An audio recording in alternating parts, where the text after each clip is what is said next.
Assalamualaikum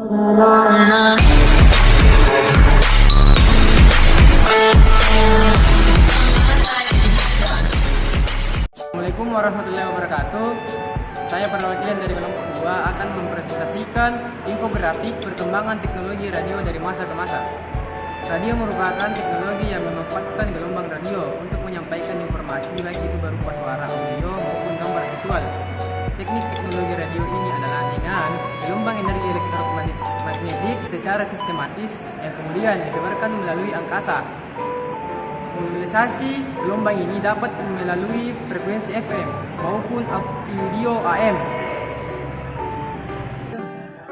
Teknologi radio terus berkembang sejak bibit-bibitnya pertama kali ditemukan pada tahun 1880 oleh Heinrich Hertz. Bahkan kini untuk menggunakan radio, Anda tidak harus bergantung pada teknik modulisasi gelombang analog melalui frekuensi dan amplitudo, tetapi juga secara digital melalui internet untuk mengetahui perkembangan komunikasi radio masa ke masa. Berikut penjelasannya yang akan dipresentasikan oleh anggota kelompok saya. Menjelaskan sejarah perkembangan teknologi radio. Bibit-bibit radio modern sudah ada sejak tahun 1980-an berkat temuan Heinrich Hertz. Fisikawan asal Jerman ini berhasil membuktikan keberadaan radiasi elektromagnetik yang nantinya menjadi media transmisi sinyal radio. Namun, penggunaan radio baru terletak pada awal tahun 1900-an.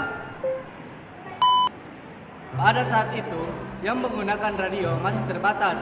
Penggunaan maritim. Radio digunakan untuk mengirim pesan dengan kode Morse dari kapal dengan daratan atau sebaliknya.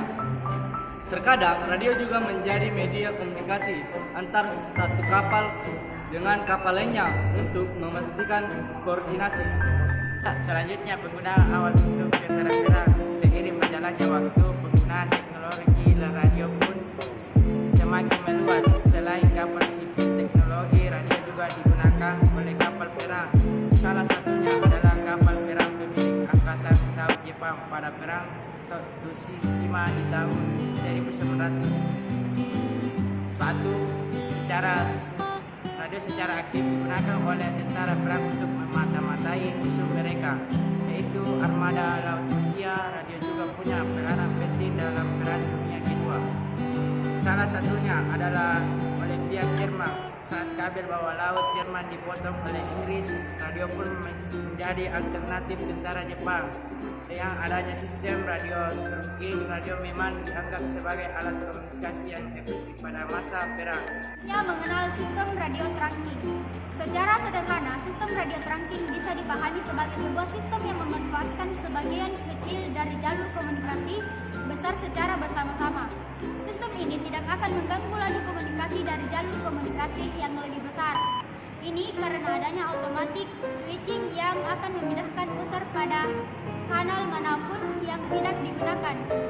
Teknologi radio ini dianggap lebih aman karena hanya user dalam satu grup saja yang dapat menggunakan kanal yang tersedia, berbeda dengan sistem konvensional yang masih memungkinkan orang dari luar untuk masuk dan mendengarkan pembicaraan dalam kanal.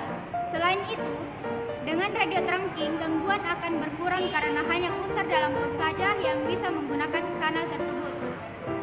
Penggunaan sistem teknologi radio trunking kepolisian dan pemerintahan dengan sistem yang sangat mendukung keamanan, tidak mengherankan jika radio trunking digunakan oleh instansi dengan tingkat kerahasiaan tinggi. Salah satunya adalah oleh kepolisian. Beberapa instansi pemerintahan juga memanfaatkan sistem radio trunking ini untuk melakukan komunikasi secara rahasia. Radio trunking go digital. Seiring dengan berkembangnya zaman, sistem teknologi radio trunking pun berkembang. Sama seperti radio secara general, radio trunking pun perlahan beralih dari gelombang analog menjadi digital. Indonesia sendiri sudah mulai melakukan migrasi sistem radio trunking analog digital. Hal ini dapat terjadi karena radio trunking digital dinilai lebih efisien dan cost effective jika dibandingkan dengan TV analog.